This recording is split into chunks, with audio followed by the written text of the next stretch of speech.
Want to grow your own fresh veggies and herbs at home? Let's set up a vertical garden using hydroponics in just a few easy steps. You'll need a vertical garden frame, hydroponic nutrient solution, water pump, grow lights, and your favorite plant seedlings.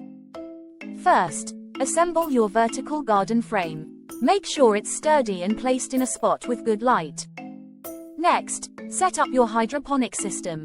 Fill the reservoir with water and add the nutrient solution. Connect the water pump to circulate the nutrients. Now, plant your seedlings in the garden pockets.